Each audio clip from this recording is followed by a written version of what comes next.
Bueno, supongo que es una coincidencia que nos toque este texto hoy, cuando está pasando todo esto que está pasando, ¿no? Es un pasaje muy conocido por cómo empieza y justamente tiene que ver con la angustia.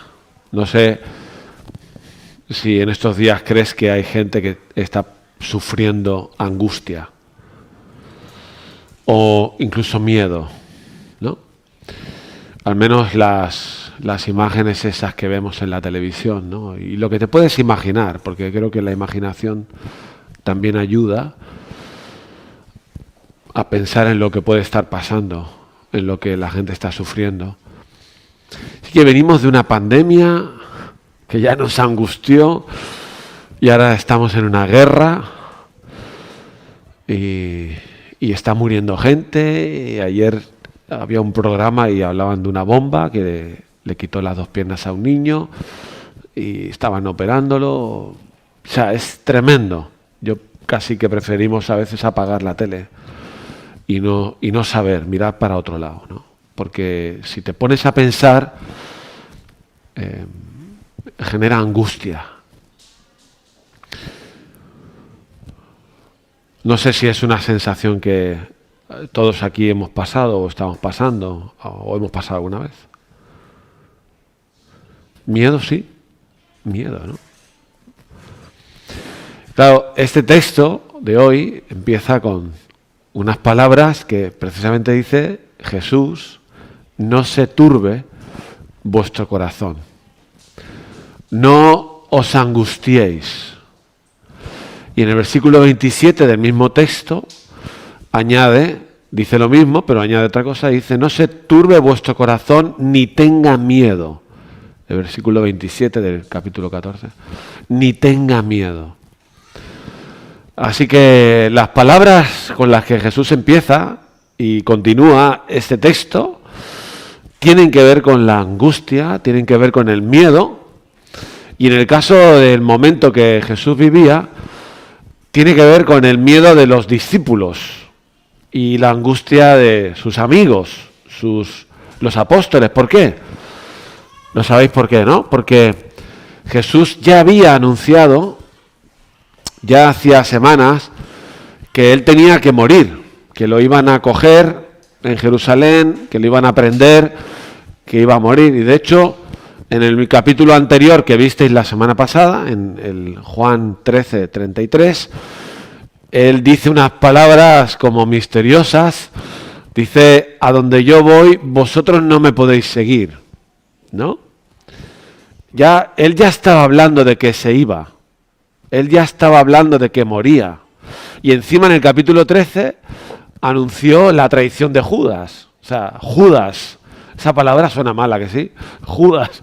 Porque ya la asociamos al traidor. Jesús, en el capítulo 13, que lo visteis la semana pasada, cuando le ha lavado los pies a los discípulos y cuando ya están allí también en el contexto de ese mandamiento de amaros unos a otros, él anuncia 2 cosas feas, tristes. Una, que Judas le va a traicionar, uno de vosotros me va a traicionar, era Judas. Y esa palabra de traición tenía que ver ya con la oposición que Jesús venía sufriendo de los judíos. O sea, que ellos sabían lo que quería decir la traición.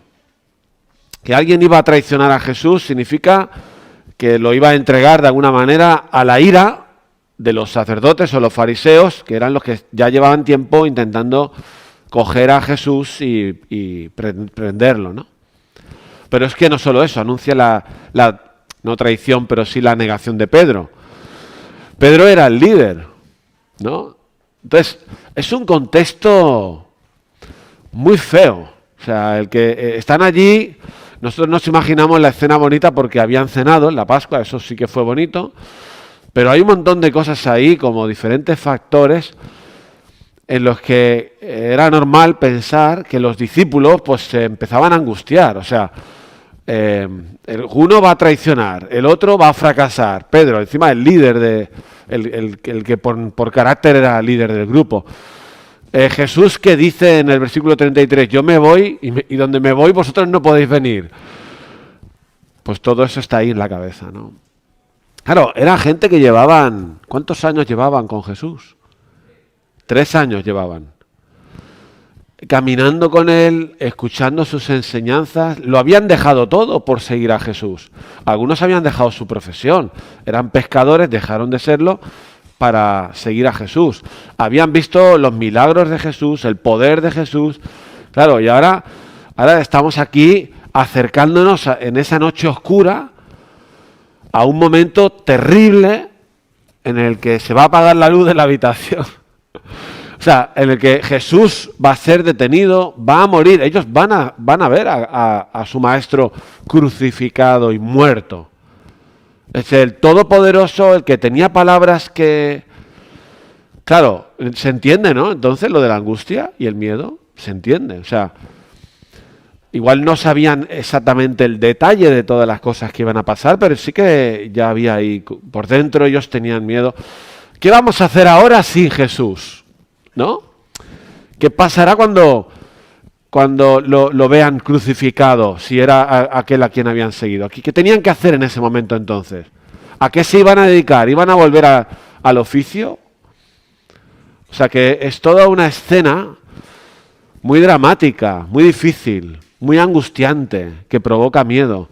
Y qué bonito es, pero qué bonito es pensar que Jesús en aquel momento hizo de pastor con sus discípulos, y lo mismo que puede hacer contigo de pastor si tú tienes angustia o tienes miedo, o yo lo tengo, por las circunstancias que sean.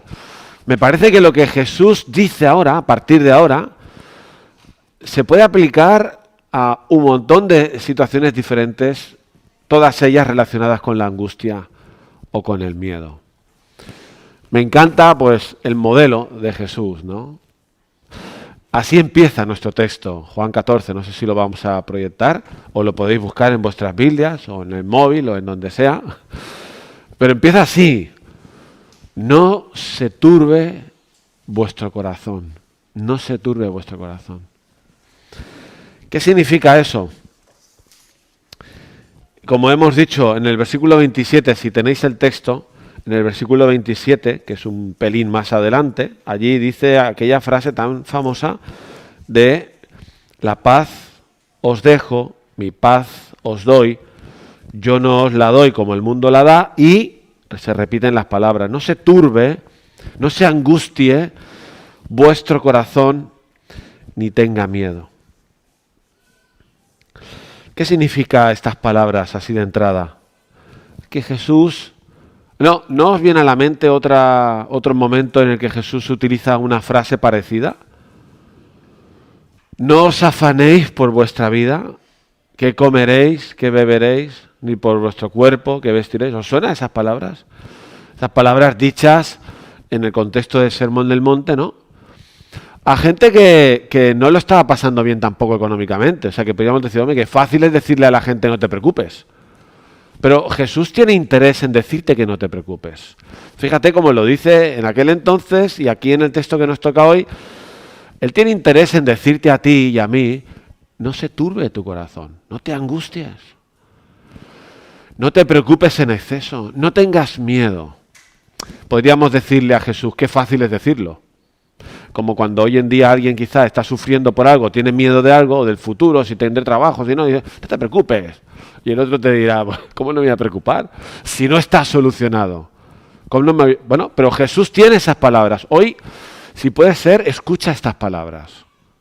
Son de Jesús. No se turbe vuestro corazón. Y añade en este mismo versículo, en el 1, donde estamos, añade, ¿creéis en Dios? Creed también en mí. Así que lo que vemos en este primer versículo es que esta cuestión de la angustia del corazón y del miedo está conectado con la idea de creer. La idea de creer en Jesús. Jesús le está diciendo a sus discípulos, como si dijera, igual que creéis en Dios, porque eran creyentes en Dios de toda la vida, creed también en mí. Creed en mí. Y en lo que a continuación voy a decir, porque Jesús no dice, tranquilos, no se turbe vuestro corazón gratuitamente. Él va a argumentar eso ahora. Todo el capítulo 14 es un argumento completo de cosas que alguien que oye y cree va a entender mejor todo. Va a saber situarse mejor en esa situación del miedo, de la angustia, de la incertidumbre, de que se venga abajo todo lo que uno tenía seguro, ¿no? Como ha pasado en la pandemia. Ayer en la radio catalana, no sé cuál, yo la escucho las noticias, entrevistaron a 3 jóvenes y uno de ellos dijo, todos mis amigos están en el psicólogo por la pandemia. La pandemia ha venido a traer incertidumbre, ha tirado por el suelo un montón de cosas que eran para nosotros seguras. Y este joven, entrevistaron a 3, decía que todos sus amigos están en el psicólogo. Ahora, Jesús es el mejor psicólogo. No digo que no hay que ir al psicólogo, no digo esto. Pero lo que va a decir Jesús ahora, lo que nos toca para hoy, es la clave para no tener esa angustia, para no tener miedo en esa situación de incertidumbre. ¿Creéis en Dios? Creed en mí, creed en lo que os voy a decir. Ahora os voy a decir algo, oírlo y creedlo. Y si lo crees, ¿sabes qué va a pasar si lo crees? No tendrás la angustia o el miedo. O como mínimo no lo tendrás en la misma proporción. Vamos a entonces ahora sí que a leer el pasaje. Esto sería como la introducción. Ahora vamos a ver los argumentos de Jesús, ¿vale? O sea, ¿cómo nos convence Jesús de que ante una situación de incertidumbre como la que los discípulos estaban, porque iban a verlo horas después muerto, podían estar tranquilos? ¿Con qué argumentos utiliza Jesús? Fijaos, lo primero, vamos a leer los primeros versículos. En la casa de mi Padre muchas moradas hay. Si así no fuera, yo os lo hubiera dicho. Voy pues a preparar lugar para vosotros. Y si me fuere y os prepararé lugar, vendré otra vez y os tomaré a mí mismo para que donde yo estoy, vosotros también estéis. Y sabéis a dónde voy y sabéis el camino. Vamos a parar aquí, ¿vale? Este es el primer argumento de Jesús. Este texto lo sabemos de memoria, ¿no? No se turbe vuestro corazón, creéis en Dios, creed también en mí, en la casa de mi Padre muchas moradas hay. Bueno, a mí al menos estos primeros versículos me acuerdo de memoria, luego ya no. Pero, ¿de qué está hablando Jesús? ¿Cuál es el primer argumento que utiliza para convencer a aquellos discípulos angustiados y con miedo de que podían estar tranquilos? Está explicando a dónde va y para qué. Está dándoles una información tremenda, que es una información que, fíjate, por resumir en la enseñanza, nos da una perspectiva de nuestra existencia eterna. Lo que ahora Jesús está diciendo es que lo que iba a pasar aquella noche, que iban a detener a Jesús, le iban a pegar, le iban a escupir, le iban a dar bofetadas, lo iban a clavar en la cruz, le iban a poner la corona de espinas, le iban a dar de latigazos, le iban a arrancar la piel, y ellos estaban mirando eso, oyéndolo, viéndolo. Tranquilos, cuando veáis eso, tranquilos, porque ahí no acaba todo. Esta es la enseñanza. No acaba ahí, porque después de morir iba a resucitar. Pero ojo, que se iba a ir, que esa es la pena. Se iba a ir. Pero también les está diciendo, tranquilos, que no acaba ahí. La historia no acaba donde uno cree que a veces acaba. Porque lo que Jesús está diciendo es que yo me voy a la casa de mi Padre, donde allí hay muchas moradas, muchos lugares, y voy a preparar un lugar para vosotros. Le está diciendo a sus discípulos que tienen miedo. Es verdad que me voy, es verdad que me voy. Es normal que estéis nerviosos, pero escuchad un momento. Yo me voy a la casa de mi Padre. Voy a preparar un lugar para vosotros. Y atención, volveré. ¡Qué noticia! Volveré y os tomaré a mí mismo, qué bonita esa expresión, os tomaré a mí mismo para que donde yo estoy, vosotros también estéis. O sea que lo que hace Jesús es ampliarles la visión de la existencia de ellos. Mira, ¿sabes una cosa? Ni la pandemia ni Putin pueden quitar esto. No nos pueden quitar esto. Si ahora cae un misil aquí y nos revienta a todos, no importa. Tú dirás, bueno, sí que importa. En un sentido no importa, porque lo que pasa aquí no es todo lo que tiene que pasar. Jesús está ampliándoles la visión. Está hablándoles de otra casa, de otro lugar, de la casa del Padre, donde Él va a estar allí. Y que Él volverá a buscarlos y se los llevará para estar con Él. Y que eso es fantástico. Ahora viene la pregunta, ¿te lo crees? Porque acuérdate que le ha dicho, creed en mí. Creéis en Dios, creed también en mí. Yo os estoy diciendo esto ahora. Esto es lo que va a pasar.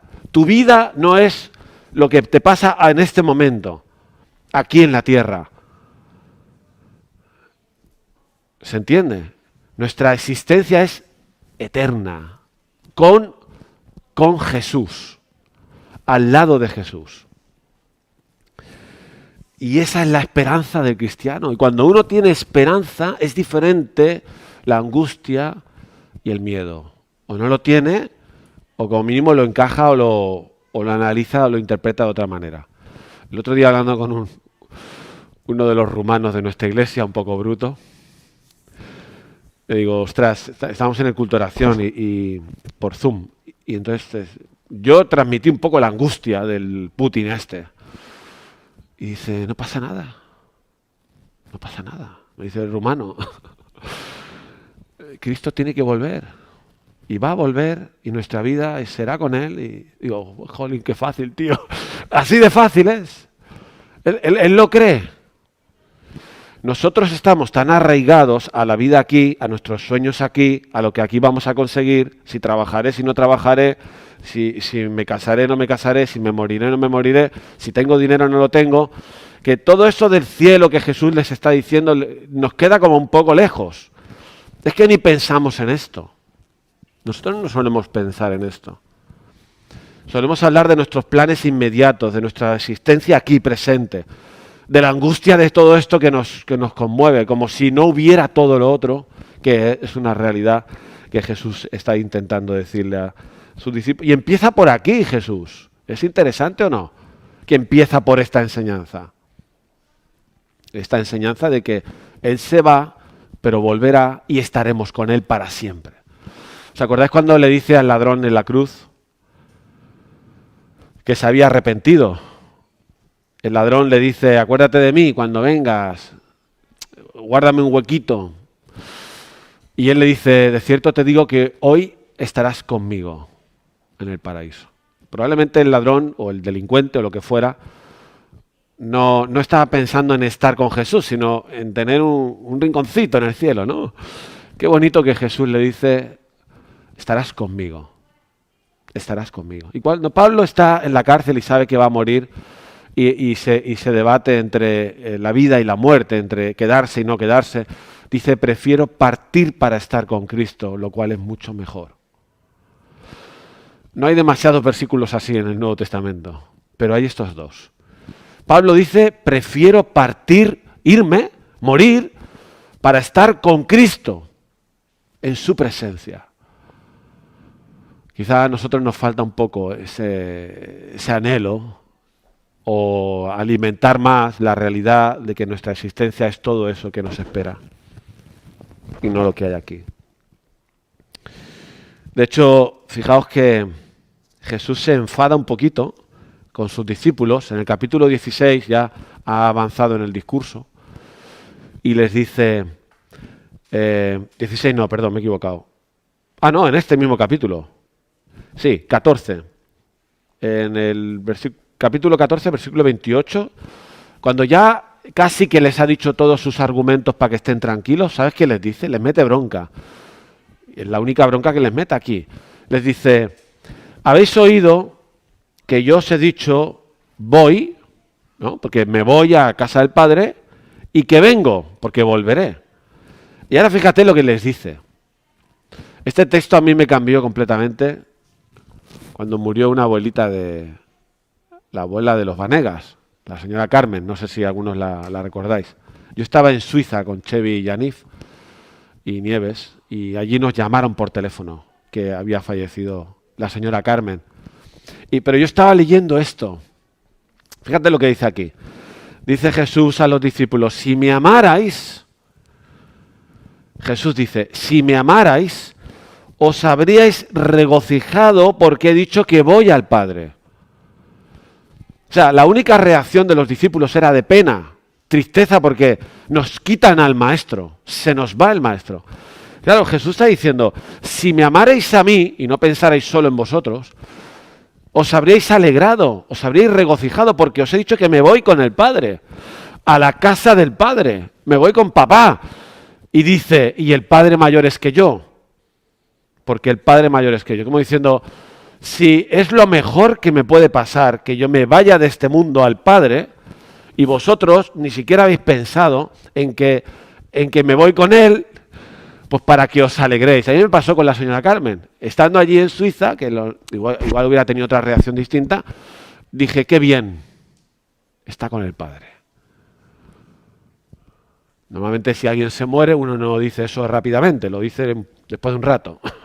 No, al cabo de un ratico, primero la pena, depende de la edad, en fin, depende de muchas cosas. Pero en un último análisis, Jesús, es verdad que muere y deja a sus discípulos, pero va con papá, va con el Padre, a la casa del Padre. ¡Qué bien! ¡Qué bien poder ir a la casa del Padre! Si me amarais, os habríais alegrado por mí. Y claro, les está transmitiendo la misma idea a ellos, que están allí angustiados, desesperados, pues porque se les cae todo el mundo encima, tranquilos, porque me voy a la casa del Padre a preparar un lugar. Y luego volveré y os llevaré para estar allí en la casa del Padre, porque es que ese es el destino de un hijo de Dios, de un discípulo de Cristo. Estar con Jesús en la casa del Padre. ¿Te lo crees o no?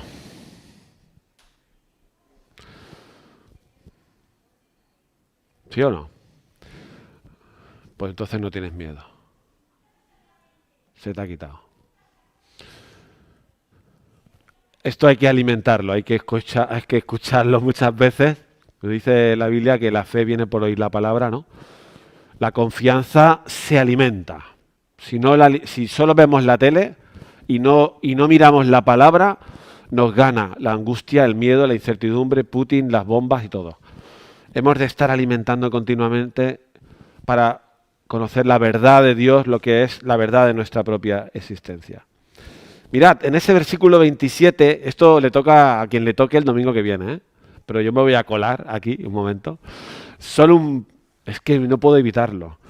En el versículo 27 están esas palabras que hemos leído antes, que dice Jesús, la paz os dejo, mi paz os doy. Yo no os la doy como el mundo la da, no se turbe vuestro corazón ni tenga miedo. ¿Os acordáis que estamos con esas palabras? No se turbe. ¿Qué quiere decir esto de la paz? Yo os digo no sé quién le toca la semana que viene, pero igual no está de acuerdo conmigo, pero para mí el versículo clave es el 26 y toda la enseñanza de Jesús en cuanto a la persona del Espíritu Santo. Porque fijaos lo que está pasando en este capítulo 14. Jesús empieza con el futuro como argumento para calmarlos, pero también les dice, pero mira, me voy y voy a preparar un lugar, pero no os voy a dejar tirados. No os dejo solos. No os dejaré huérfanos, dice en Juan 14 y pico. No os dejaré huérfanos, sino que rogaré al Padre y el Padre os enviará otro que os consuele, el Espíritu Santo, que estará en vosotros y morará en vosotros. ¿Os suena esto? Estará con vosotros y morará en vosotros. No hemos leído ese texto. El versículo 25, el versículo 26 de este capítulo 14 dice: pero el Consolador, el Espíritu Santo, a quien el Padre enviará en mi nombre, Él os enseñará todas las cosas. La paz os dejo, mi paz os doy. A mí me parece, que es una opinión, que este tema de la paz de Dios tiene que ver con la presencia de Dios a través del Espíritu Santo en nosotros. Así que Jesús, lo vais a ver la semana que viene mucho mejor, Jesús no los deja allí tirados, ni solo con el anuncio de una esperanza futura y tranquilos que algún día todo se arreglará. No, les dice, ¿sabes qué les dice en el fondo? ¿Me estáis escuchando? ¿Sabes qué les dice? Que sigue con ellos, que no se va. En el fondo, está diciendo, porque vendré a vosotros, no os dejo huérfanos, envío el Espíritu Santo, que morará en vosotros, estará con vosotros. Eso quiere decir que se va, pero no se va. Que se va físicamente, pero se queda espiritualmente. De hecho, en el capítulo 16, él dice: os conviene que yo me vaya, Juan 16, 7, os conviene que yo me vaya para que así os pueda enviar el Espíritu Santo. O sea, está diciéndole, el argumento es, os conviene que yo me vaya. En el fondo, no os pongáis tan nerviosos, que os conviene que yo me vaya porque es la manera en la que siempre estaré con vosotros en el corazón. Si no, es imposible que físicamente Jesús pudiera estar con todos sus discípulos a lo largo de la historia, etcétera, etcétera. Con lo cual, es que Jesús se lo hace todo perfecto. Les habla de la esperanza futura para que estén tranquilos, pero les dice que mientras tanto no se quedan solos, no se quedan huérfanos, se quedan con la presencia de Él por medio de su Espíritu en el corazón. Y eso, cuando un cristiano cree en esto y lo experimenta, tiene paz. La paz es lo contrario de turbarse y el miedo. En estas últimas semanas, no me acuerdo quién en la iglesia ha pasado por una situación muy dura, muy difícil. Y le hemos preguntado, ¿cómo estás? Y dice, tengo paz. Tengo paz. Es la presencia de Dios. Es que Dios está conmigo. Es que yo lo siento, que Dios está conmigo. Esto no es normal. Hay una hermana que mañana la operan de un tumor en el cerebro. Lo hemos puesto en el boletín. Y no ha querido decirlo hasta ayer. Por unas cosas. Pero en el tiempo que yo vengo hablando de esto con ella, me dice, tengo paz. El Señor está conmigo. Se lo cree. ¿Tú crees? Y yo creo que Dios está con nosotros por medio de su Espíritu. ¿Tú lo crees? ¿Sí? Pues fíjate, ¿qué más nos falta para arreglar la angustia, el miedo? La esperanza de una existencia eterna con Él. La presencia permanente del Espíritu Santo en nosotros, con nosotros. Esa paz que Él nos da. ¿Qué más necesitamos? Jesús lo va a completar ahora con una última enseñanza. Ahora, aquí nos habíamos despistado un poquito. Vamos a leer, porque parece como que Jesús, y esto quizá, no sé si todos los que estamos aquí hemos dicho que sí que creemos lo que estamos preguntando, pero fíjate en esto, que nunca me había dado cuenta de este detalle en este texto de Juan 14, porque les dice, versículo 3, vamos a leer la otra porción que nos falta. Versículo 4, dice, ¿y sabéis a dónde voy? ¿Y sabéis el camino? ¿Sabes cómo me lo he tomado yo después de preparar esto? Como una provocación al diálogo. Y lo consigue, porque entonces Tomás salta y salta Felipe. ¿Por qué les dice esto de ¿y sabéis a dónde voy? ¿Y sabéis el camino? ¿Por qué se lo dice? Bueno, porque De alguna manera ellos tienen que pensar que lo que les está diciendo es para ellos y ellos tienen que asegurarse de que están en el camino correcto. Ellos tienen que asegurarse de que están en el camino correcto. A lo mejor tú en esta mañana tienes que asegurarte de que estás en el camino correcto para esa esperanza fantástica de la casa del Padre. Porque en la casa del Padre no va todo el mundo. Va los que creen en las palabras de Jesús y creen en su obra en la cruz. Y fíjate como Tomás, ¿quién era Tomás? Era como el incrédulo, ¿no? Siempre hay un incrédulo en la sala. A ver, ¿hay alguien aquí? Bueno, Jesús fue muy bueno con Tomás, el incrédulo, porque cuando resucitó y él no lo vio, y los discípulos le dijeron que hemos visto a Jesús, dice, yo no me lo creo hasta que no ponga la mano en la herida de la mano y en el costado. Y entonces Jesús se le aparece 8 días después y le dice, toma Tomás, pon. A lo mejor yo le hubiera dicho, toma torta, por incrédulo. No, Jesús le da lo que necesita. Ponga aquí sus manos. Y entonces el otro cae de rodillas y dice, Señor mío y Dios mío, ¿no? Tomás dice, Señor, no sabemos a dónde vas. Hombre, pero si lo acaba de decir. Voy a la casa del Padre a preparar un lugar. Pero Tomás no... A veces no entendemos todas las cosas a la primera. No sabemos a dónde vas, por lo tanto, ¿cómo vamos a saber cuál es el camino? ¿No? Bueno, ya le va bien a Jesús. Ya le va bien a Jesús que Tomás hable de eso y que Felipe hable de lo que sigue, para poder como afianzar la enseñanza. Dice Jesús, el famoso versículo más conocido, uno de los más conocidos, Jesús le dice, yo soy el camino.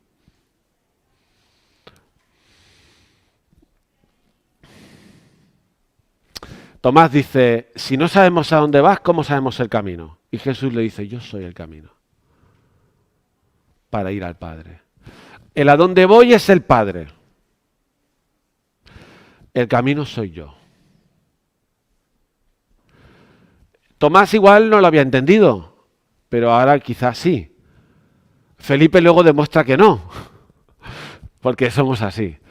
Pero el Señor le está confirmando a Tomás, está diciendo, Tomás, yo soy el camino y nadie viene al Padre, que es a donde yo voy y a donde espero que tú vayas, si no es por mí.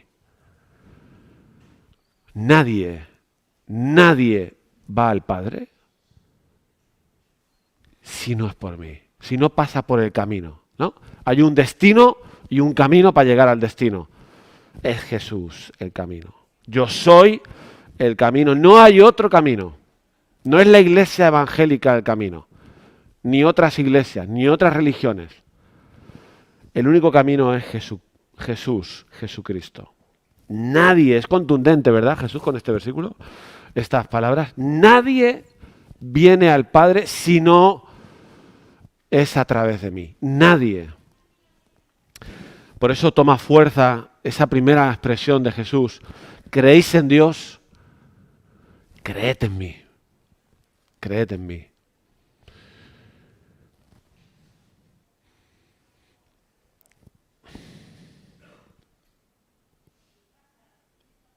Entonces Felipe dice, Señor, muéstranos al Padre. Y nos basta. Esta es una enseñanza muy juanina, muy del Evangelio de Juan. Continuamente, lo sabéis, ¿verdad? En el Evangelio de Juan, continuamente Jesús habla de él, del Padre, de su relación con el Padre. Yo y el Padre uno somos. El Padre me envió. Hablo las palabras de mi Padre. No hablo por mi propia cuenta. El Padre, yo, mi Padre. O sea, es continuo. Y en este pasaje igual. Y aquí lo vemos. Felipe le dice, Señor, muéstranos al Padre y nos basta. Claro, Jesús les acaba de ratificar que el destino es el Padre. Voy al Padre. Voy a la casa del Padre. Y Él les ha confirmado el Padre. Entonces ahora Felipe dice, bueno, pues muéstranos al Padre. Que no acaban de creérselo, o no acaban de entenderlo, o algo les falta. Claro, y Jesús insiste en la enseñanza esta que he dicho del Evangelio de Juan, que es muy repetitiva, que dice: tanto tiempo hace que estoy con vosotros, Felipe, y no me has conocido. El que me ha visto a mí, ha visto al Padre. El que me ha visto a mí, ha visto al Padre. ¿Cómo pues dices tú, muéstranos al Padre? ¿No crees que yo soy en el Padre y el Padre en mí? Las palabras que yo os hablo no las hablo por mi propia cuenta, sino que el Padre que mora en mí, Él hace las obras. Creedme que yo soy en el Padre y el Padre en mí. De otra manera, creedme por las mismas obras. ¿Qué significa esto? Está diciendo Jesús, lo que está enseñando pretende que le crean. Porque ya creían en Dios. Y el esfuerzo continuo de Jesús es decir, si me estás viendo a mí, ya has visto al Padre. Porque yo hablo las palabras del Padre.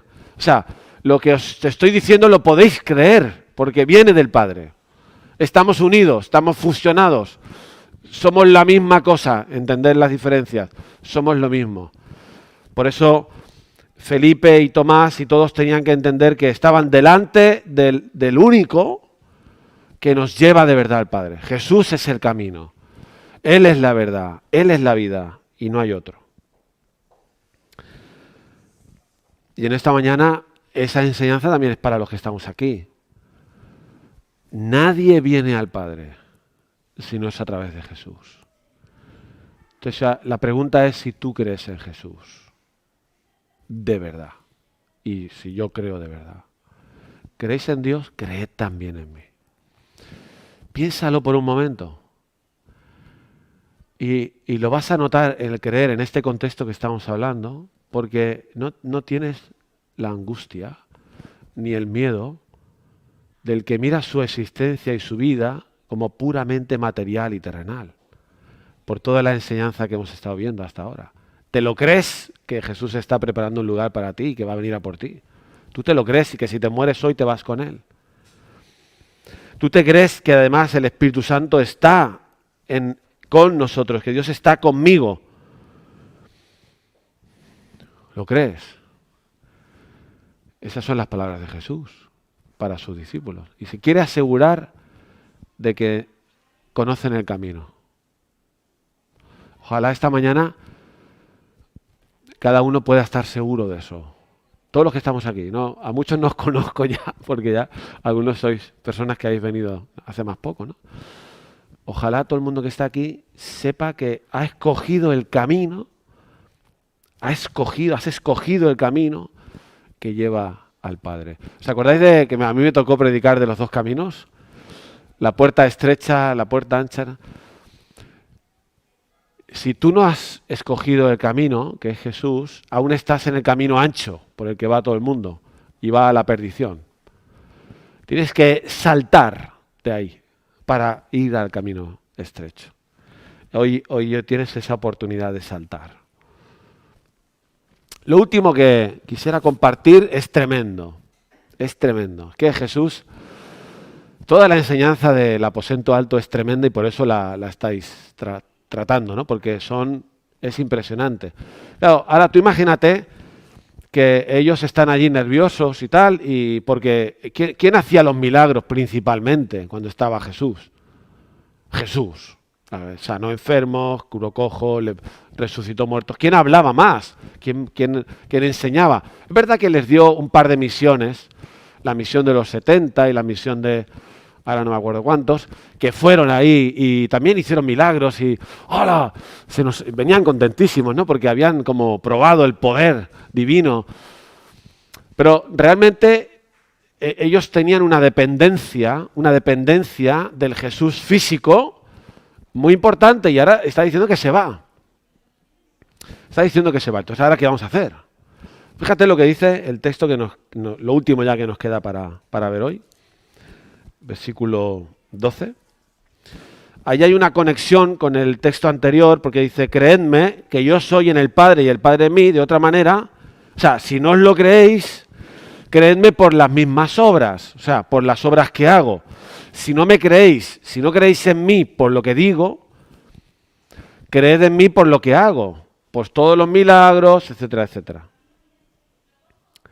Y ahora, fíjate qué conexión con el tema de las obras. De cierto os digo. ¿Sabéis que cuando Jesús dice esto, es que esto es como que va a misa, ¿no? De cierto os digo, va a misa, ¿vale? Esto es una verdad total, absoluta. El que cree en mí, el que en mí cree, se está diciendo a los discípulos, las obras que yo hago, él las hará también. Las obras que Jesús había hecho, los milagros que Jesús había hecho, la predicación que él había hecho, las obras que yo hago, él las hará también y aún mayores hará. Aún mayores, porque yo voy al Padre. Cuando Jesús subió al Padre, ¿sabéis qué pasó? Después de la ascensión, ¿qué pasó? Envió el Espíritu en Pentecostés, ¿no? Gracias a que Él fue al Padre, envió el Espíritu que, según Hechos 1:8, es el Espíritu de poder, ¿no? Recibiréis poder cuando venga el Espíritu Santo y me seréis testigos. Vale. Fíjate que esto se presta un poco a discusión. En el mundo más pentecostal carismático dirían que estas palabras son así de literales, exactamente, quiere decir que cualquier creyente puede hacer milagros. Y algunos han utilizado ese argumento así. De hecho, no sé si os acordáis, cuando estuvimos analizando un movimiento que había en Barcelona, que está por todo el mundo. ¿A alguien les suena esto que lo hemos analizado hace unos años en la iglesia? Y un poco el argumento es este, o sea, como discípulo de Jesús, tú puedes hacer exactamente lo que Jesús hizo. Milagros, resucitar muertos, sanar enfermos, predicación con poder, etcétera. Otra forma de interpretar esto es que hay cosas, y es verdad que las hay, que en estos pasajes del aposento alto se refieren en particular a los discípulos, a los apóstoles, a los que tenían que iniciar el movimiento. Y eso fue verdad. ¿Os acordáis de Pedro? Los primeros capítulos de Hechos. En la puerta de la Hermosa, ¿qué hizo Pedro?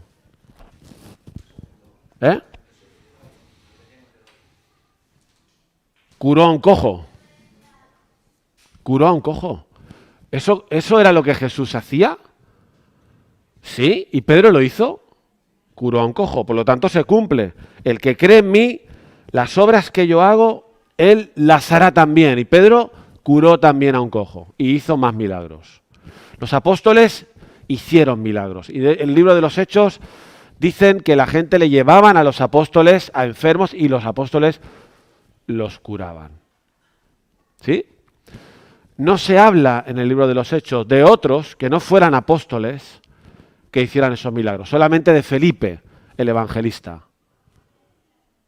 Como señales para afianzar la predicación. Pero, ¿os acordáis de aquella hermanica, cómo era la que se había muerto? Sí. ¿Era Dorca la que había muerto? Que estaba cerca de Jope. Sí. Estaba cerca de Jope y sabían que Pedro estaba allí o estaba en no sé dónde. Entonces, utilizan, digo porque esto es importante, este tema, para saber si nosotros estamos llamados a hacer o no lo mismo que los apóstoles. Dicen, cuando muere esta chica, dice, sabiendo que estaba Pedro al lado, le hicieron llamar para que la sanara o la resucitara. No me acuerdo lo que pasó. O sea, los discípulos no se pusieron ellos a curar a Dorcas. Llamaron a Pedro que estaba allí al lado. ¿Me entendéis este ejemplo del libro de los Hechos? Ahora, y fíjate, dice, y aún mayores hará. El que cree en mí, las obras que yo hago, él las hará y aún mayores. Que más mayor puede hacer alguien de lo que haya hecho Jesús. Bueno, ¿os acordáis cuál fue la primera predicación después de la venida del Espíritu Santo? ¿Cuál fue la primera predicación? Gran predicación.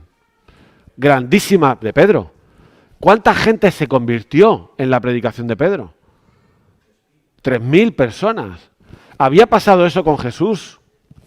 No había pasado.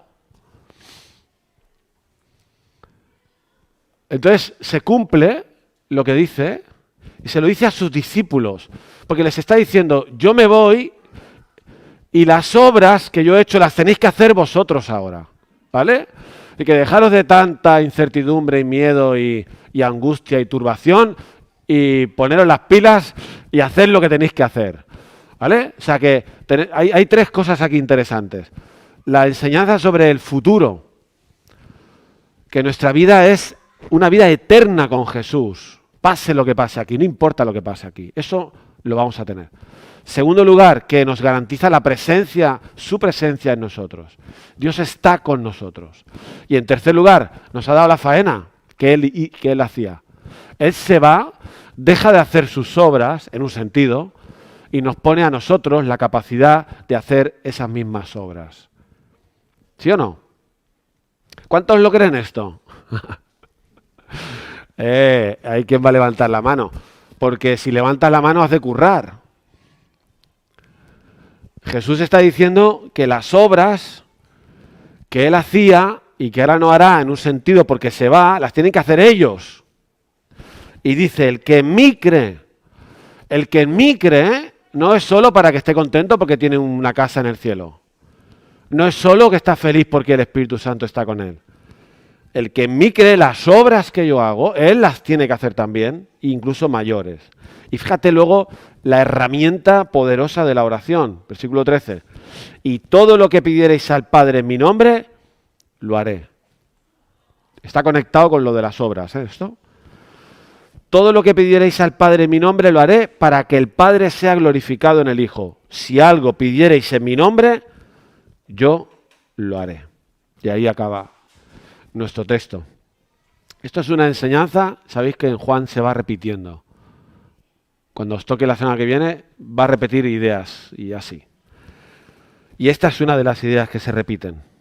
En el capítulo 15 lo veréis también, en el contexto de los frutos, de los pámpanos, hay la misma promesa, lo que pidas al Padre en mi nombre lo haré. ¿Por qué? ¿Esto quiere decir que cualquier cosa que le pidas a Dios te la va a dar? ¿Que podemos pedirle caprichos a Dios? Aquí está en el contexto de las obras que los discípulos tienen que hacer, las mismas obras de Jesús, la misión de Jesús delegada a la iglesia, y en el contexto de eso, lo que pidamos al Padre, Él nos lo va a dar. En el contexto del cumplimiento de la misión, de cumplir las obras, tenemos la oración poderosa. Dios promete dar a la iglesia y al creyente lo que necesita para hacer lo que tiene que hacer en el mundo. Te lo promete, pídeselo. Lo hará. Y yo igual. A veces estamos también angustiados con esto. Con la obra del Señor, con las cosas que hay que hacer en la iglesia, que no, nos falta alguien, que no tenemos a gente, que no funciona la cosa. Pidámosle.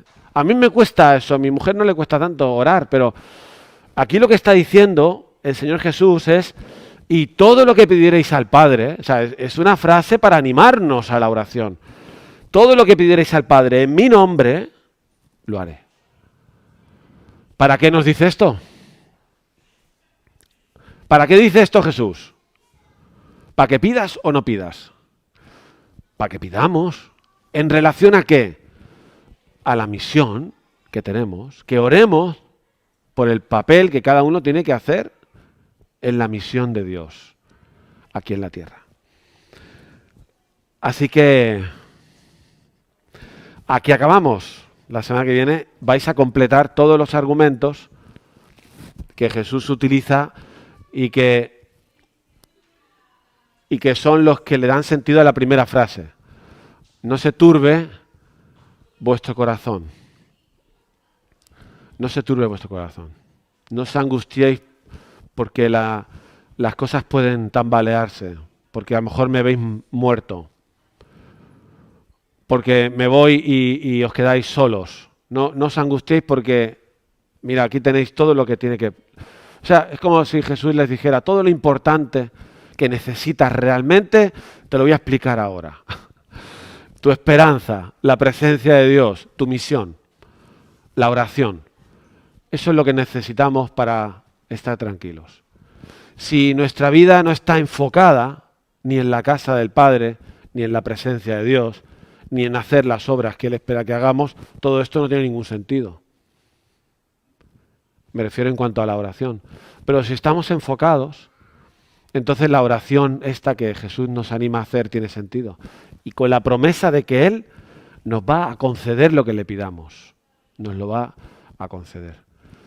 Pues nada, espero que esta palabra nos anime en todo lo que nos tenga que animar. Amén.